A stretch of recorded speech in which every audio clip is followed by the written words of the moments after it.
என் அன்பு சகோதரிகளை வாழ்த்துகிறேன். இன்றைய சிப்பிக்குள் முத்து. காலையில் நம் சகோதரிகளிடம் ஒரு கேள்வியை வைத்திருந்தேன். நீங்கள் இந்த நாரையை விட புத்திசாலியா என்று சொல்லி. நிறைய சகோதரிகள் இல்லை என்று போட்டிருந்தார்கள். சரிதான். எப்படி என்று சொன்னால், எரேமியா 8ஆம் அதிகாரம் 7வது வசனம் சொல்லுகிறது, ஆகாயத்திலுள்ள நாரை முதலாய் தன் வேளையை அறிந்து வைத்திருக்குமாம். காட்டுப்புறாவும் கொக்கும் தகைவலான் குருவியும் தாங்கள் வரத்தக்க காலத்தை அறிந்து வைத்திருக்கும், திரும்பி வரும் காலத்தை. என் ஜனங்களோ எப்படி? என் ஜனங்களோ கர்த்தரின் நியாயத்தை அறியார்கள் என்று கர்த்தர் உரைக்கிறார் என்று சொல். ஒரு நல்ல மொழியாக்கத்தில் வாசிக்கலாம் என்று நினைக்கிறேன். நல்ல ஒரு தமிழ் மொழியாக்கம். வானத்து பறவைகளும் கூட செயல்களை செய்வதற்கான சரியான நேரம் தெரியும். நாரைகள், புறாக்கள், தகைவலான் குருவிகள் ஆகியவற்றுக்கு புதிய கூட்டிற்கு, அதாவது மீண்டும் திரும்பி வருகிற அந்த காலத்தை, பறந்து செல்ல வேண்டிய நேரத்தை அறிந்து வைத்திருக்கும். என் ஜனங்களோ கர்த்தருடைய, அதாவது ஆண்டவர் சொல்லுகிறார், என் ஜனங்களோ கர்த்தரின் நியாயத்தை குறித்தோ, சட்ட திட்டங்களை குறித்தோ, நியாய தீர்ப்பை குறித்தோ அறியாமல் இருக்கிறார்கள் என்று சொல்லுகிறார். இந்த பறவைகளை குறித்து ஆராய்ச்சி செய்து கொண்டிருந்தேன். இந்த பறவைகள் மைக்ரேஷன் டைமில், அதாவது இடம் பெயர்ந்து போகும். எந்த சூழ்நிலையிலே இதை செய்யும் என்று சொன்னால், வெதர் ரொம்ப மோசமாக இருக்கிற நேரத்தில் செய்யும், பகைகள் வந்துட்டா செய்யும், தப்பித்து போகும். முக்கியமாக ப்ரீடிங் டைமில், இனப்பெருக்க டைமில் என்ன பண்ணுன்னா, அது இருக்கிற இடத்தை விட்டு வேறொரு இடத்திற்கு பறந்து செல்லும். பல ஆயிரம் மைல்கள் பறந்து செல்லும்.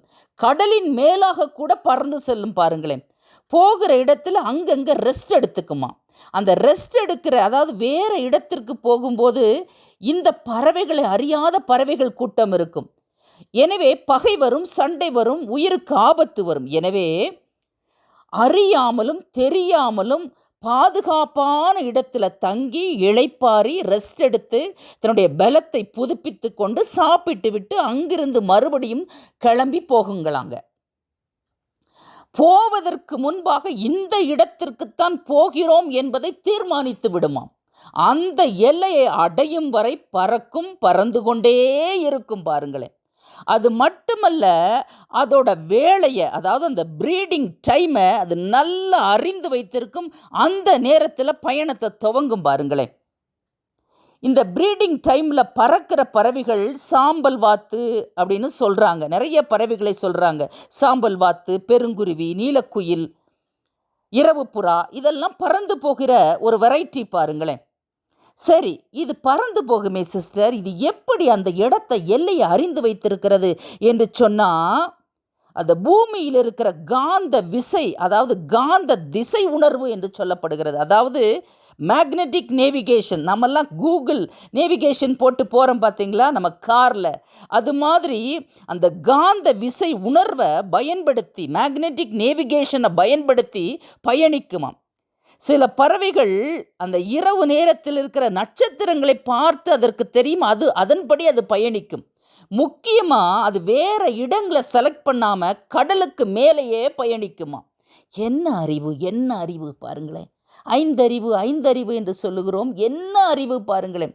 கரெக்டான நேரத்தில், ப்ரீடிங் டைமில் அது ஒரு எல்லையை குறித்து வைத்து மேக்னெட்டிக் நேவிகேஷனை பயன்படுத்தி கொண்டு இளைப்பாறுகிற இடத்துல இளைப்பாரி அழகாக பறந்து போய் எல்லையை சேர்ந்து ப்ரீடிங் செய்துவிட்டு அந்த காலம் முடிந்த உடனே காட்டுப்புறாவும் கொக்கும் தகைவலான் குருவியும் தாங்கள் வரத்தக்க காலத்தை அறியும் என்று சொல்லப்படுகிறதே, அந்த வரத்தக்க திரும்பி வருகிற நேரம் வந்தவுடனே அங்கிருந்து புறப்பட்டு தன்னுடைய சொந்த இடத்துக்கு வந்துருங்க.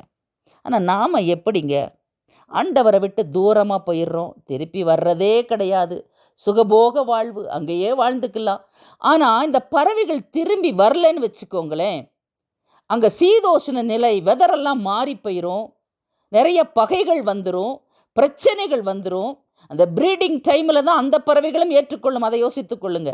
அப்போது அங்கிருந்து அழிந்து போய்விடும். எனவே அதை அறிந்தது தன்னுடைய அந்த வெதரெல்லாம் அறிந்து வைத்துக்கொண்டு தன்னுடைய இடத்திற்கே திரும்பும். ஒரு பறவைக்கு இருக்கிற அறிவு மனுஷனுக்கு இல்லைங்க.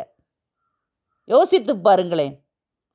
எரேமியா 8ஆம் அதிகாரம் வாசித்து பாருங்களேன். அழகான விளக்கம், தெளிவான விளக்கம் அதிலே கொடுக்கப்பட்டிருக்கிறது. தன்னுடைய மைக்ரேஷனை முடித்துக்கொண்டு, அதாவது ப்ரீடிங்கை முடித்துக்கொண்டு எவ்வளோ அழகாக தன் காலத்தை அறிந்து திரும்பி வருகிறது. இன்னைக்கு மக்களை பார்த்து நான் ஒரு கேள்வி கேட்கிறேன். ஆண்டவரை விட்டு ரொம்ப தூரமாக போய் எவ்வளவு நாட்கள் ஆனது? இச்சை, பணம், அந்தஸ்து, மேன்மை, வேலை, திரும்பி ஆண்டவற்றை ஓடி வந்துருங்களேன். ஏன்னா நீங்கள் இருக்கிற இடம் அழிவின் பாதை என்பதை நீங்கள் புரிந்து கொள்ள வேண்டும். இப்போ சந்தோஷமா இருக்குங்க, நாட்கள் ஆக ஆக அது அழிவின் பாதை. பிரியமானவர்களே, எரேமியா 8ஆம் அதிகாரம் 8வது வசனத்திலிருந்து நீங்கள் வாசித்து பார்ப்பீர்கள் என்றால், நாங்கள் ஞானிகள் என்றும் கர்த்தருடைய வேதம் எங்களிடத்தில் இருக்கிறது என்றும் நீங்கள் சொல்லுவது எப்படி சொல்றீங்க? நீங்க ஞானிகள் வெட்கி கலங்கி பிடிபடுவார்கள். இதோ கர்த்தருடைய சொல்லை வெறுத்து போட்டார்கள். அவர்களுக்கு ஞானம் ஏது? கர்த்தருடைய நியாயங்களை, கர்த்தருடைய கட்டளைகளை, கர்த்தருடைய சொல்ல வெறுப்பவர்களுக்கு ஞானம் இல்லை, ஞானம் இல்லை, ஞானம் ஏது என்று வேதம் சொல்லுகிறது. பாருங்களேன், இவர்கள் என்ன செய்கிறார்களாம்? 10வது வசனம், அவர்களுடைய ஸ்திரீகளை அந்நியருக்கும் அவர்களுடைய வயல்களை அவைகளை கட்டிக்கொள்ளுபவர்களுக்கும் கொடுப்பேன். யார் கொடுப்பா? ஆண்டவர் கொடுப்பார். ஏன் கொடுப்பார்னா, இவர்கள் எப்படி இருக்கிறாங்க அப்படின்னா, அவர்களிலே சிறியோர் தொடங்கி பெரியோர் மட்டும் ஒவ்வொருவரும் பொருளாசைக்காரராக இருக்கிறாங்களாம். தீர்க்கதரிசிகள் கூட, ஆசாரியர்கள் கூட ஒவ்வொரும் பொய்யராக இருக்கிறாங்களாம். சமாதானம் இல்லாமல் இருந்தோம், சமாதானம் சமாதானம் என்று சொல்லி என் ஜனமாகிய குமாரத்தின் காயங்களை மேற்பூச்சாய் குணமாக்குகிறார்கள். தாங்கள் அருவருப்பானதை செய்ததின் நிமித்தம் வெட்கப்படுகிறார்களா? இல்லையே, வெட்கப்படுறதே இல்லையே. இப்படிப்பட்டவர்களை, அதாவது எரேமியா 8:13 என்ன சொல்லுகிறது தெரியுமா? அவர்களை முற்றிலும் அழித்து போடுவேன் என்று கர்த்தர் சொல்லுகிறார்.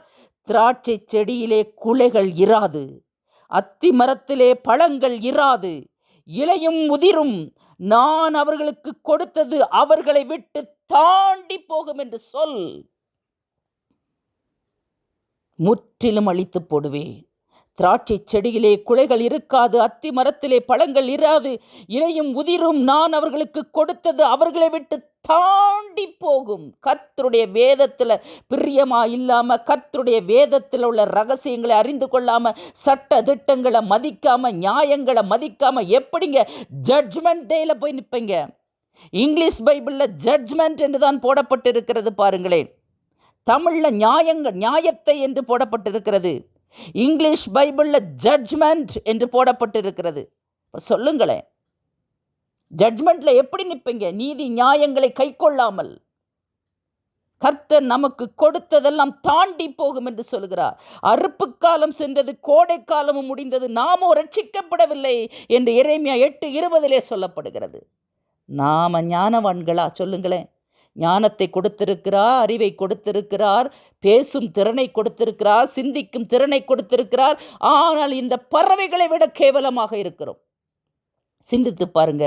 ஆசீர்வாதங்கள் உங்களை விட்டு தாண்டி போக விடாதீங்க. ஜட்ஜ்மெண்ட் டேல நீதி நியாயங்களை கடைபிடித்தால் தான் ஜட்ஜ்மெண்ட் டேல அந்த நீதியுள்ள நியாயாதிபதியை நாம் சந்திக்க முடியும். God bless you.